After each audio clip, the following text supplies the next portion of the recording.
जब मध्य प्रदेश पूरे देश में शांति के टापू के नाम से जाना जाता है, बेहतर प्रदेश के नाम से जाना जाता है, तो यहाँ पर बार बार सांप्रदायिक घटनाएं क्यों हो रही हैं?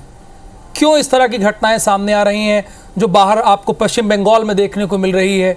वो यहाँ पर क्यों इस तरह की घटनाएं हो जाती हैं? उसको आप तुरंत सॉल्व कर दीजिए, ख़त्म कर दीजिए पुलिस के द्वारा। इतना बड़ा रंग क्यों देना?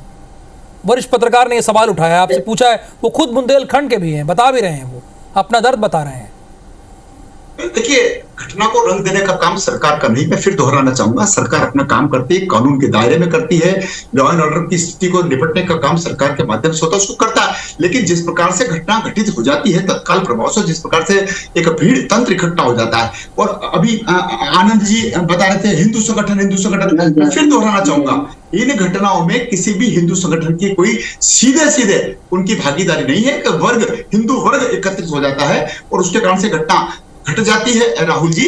और भारतीय जनता पार्टी के नेतृत्व वाली सरकार मध्य प्रदेश में लगभग 20 वर्षों से कभी भी सांप्रदायिक दंगे नहीं हुई है। ये जो घटना घट रही है, ये उन चीजों को लेकर के राहुल जी, अगर देवी देवताओं पर अपमान हो जाता है तो भीड़ इकट्ठा होकर के अपना पक्ष रखने की कोशिश करती है, फिर चाहे लव जिहाद का मामला हो, चाहे वो धर्म परिवर्तन का मामला हो। और राहुल जी, अगर सागर में 5 घटना अगर घट गई तो प्रदीप जी लारिया जो विधायक हैं, उन्होंने स्वयं में कहा कि इस प्रकार की घटना घटने से लोगों में आक्रोश स्वाभाविक नहीं। देखिए, मैं फिर वही बोल रहा हूं कि ये फेल्यूर, इंटेलिजेंस फेल्यूर किसका है?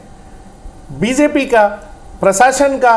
अगर आप कोई चीजें लॉ एंड ऑर्डर को कंट्रोल नहीं कर पाते हैं, और रही बात ये पुलिस प्रशासन और इंटेलिजेंस फेल्यूर है कि इनका नेटवर्क प्रॉपर नहीं है, क्योंकि प्रदेश में लगातार हर हफ्ते में 1 या 2 घटनाएं घट रही है। तो एक क्षेत्र हो तो समझ में आता है। आपका भोपाल में हुआ, उसके बाद महू में हुआ, लेकिन आनंद जैन जी, मैं समझ रहा हूं आपकी बात की भावनाओं की कद्र है, आपकी भावनाओं की कद्र है, लेकिन आप ये सीधा एलिगेशन बीजेपी पर कैसे लगा दे रहे हैं कि बीजेपी के लोग ये करवा रहे हैं? आपके पूर्व कानून मंत्री का ये बयान है। भारतीय